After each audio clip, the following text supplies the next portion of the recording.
Alright guys, today we're back to rows and biceps.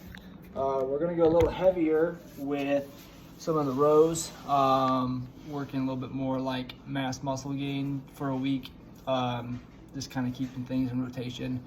Might be a little premature for if you're just starting out, so just be smart with it. We're going to do more sets of less reps at a heavier weight. So good form, and don't sacrifice form for weight. If you need to, do less weight and do more reps, or more sets, sorry. More reps, less sets. Said that wrong. Before we get started, instead of a big warm-up, I'm going to teach you guys self-myofascial release with the tennis ball. Lacrosse balls are better, tennis balls work great. So as you work out, especially when you get older, maybe in your neck, your shoulder, your rotator cuffs, even towards the front of your shoulder, and parts of your legs will get these knots, and a knot will start over here, and next thing you know you got pain over here because of the knot over here. So it's good to find these knots and work them. So you're just going to take a tennis ball, and you're going to kind of find a spot in between your shoulder blade and your spine that has a knot, it hurts. You're going to push against it for about 30 seconds in that spot. Do the same spot on the other side, and just find, 2 or 3 spots each side. I go up into my traps up here a lot. My neck gets really tight and headaches. Maybe just kind of stay away from your neck for the most part. There is where your traps meet with your neck up here. You can't see it. There's little protuberances there called the external occipital protuberance. That's the cause for a lot of headaches in people. So you can go ahead and do that spot. Stay away from this here, the sternocleidomastoid. Just stay away from that area. But you can go in that knot in the back. I get a lot of pain in my shoulder, so I'll do the side. I'll find that spot. Do both sides the same. Even the front. Find that spot in the front. And and then you can do this on the floor. More painful. And then I'm gonna show you really good for, like, this is called your iliotibial tract. It goes from the knee up to your hip, and it connects the quad and the hamstring. It gets really tight when you work out, especially runners who run a lot, they get pain in their knee. So you're just gonna find spots along it, push the ball against. Most people feel it. You can use a foam roller laying on the ground. I'll show that in another video. That's just actually more work, and this trigger point's a little bit better, so you find your areas and hit it for 30 seconds. So that's self-myofascial release. So we're already 3 minutes into this, so let's get going. Workout today, ready? Whoops. Super professional. Pretty straightforward again. Get really heavy weights, heavier than you've done before.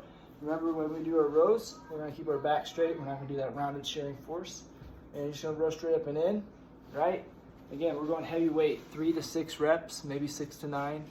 Then you're gonna squeeze up top, nice good pace, keep good form. You're gonna do 9 sets of 3 reps would be good, but I think that's a little heavy for you guys. So do what you can do, like 6 to 9 times.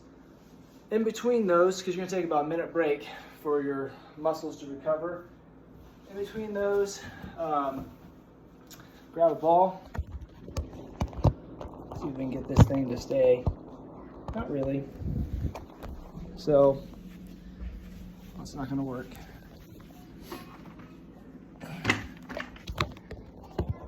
Grab a ball. First do GHD. So do these. Okay, do 20 or so. And then after your next set of rows, come in and do 20 on this side of a side crunch. Let's go a little bit closer.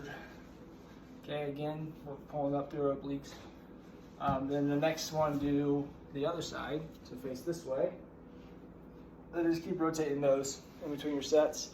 Try to take about a minute break for your shoulders, rhomboids, biceps to recover. After you do those 9 sets, go ahead and grab the weights and do lighter. Just do like, let's do 3 sets of 12. And do that reverse grip, pull up and in, hold it, okay? Good form.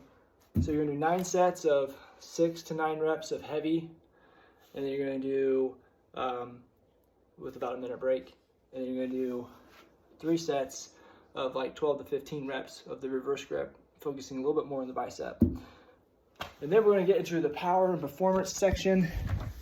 And I know people don't like this, but if you're an athlete, power and performance is what you need, so you're gonna do it.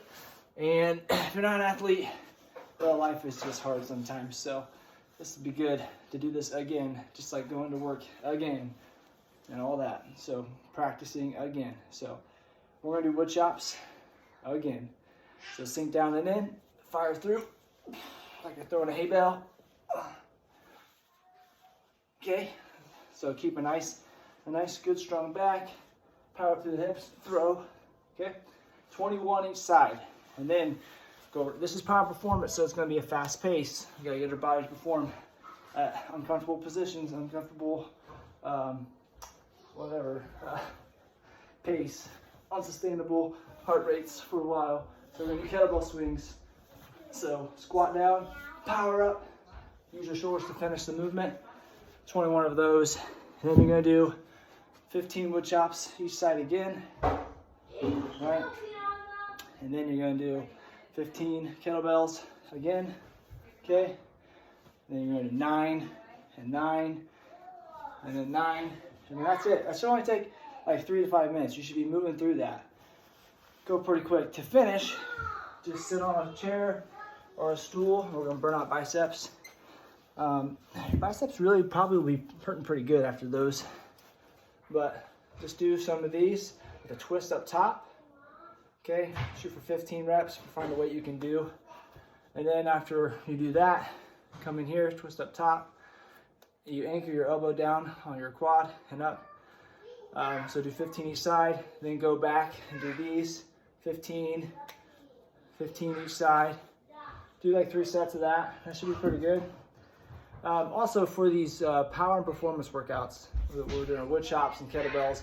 If you're a teenage boy, like 25 to 35 pounds, I think that's all the people actually doing the workouts. But in case there's adult women doing the workout, 25 to 35 is good. If there's adult men doing the workout, you should be somewhere between 45 and 52.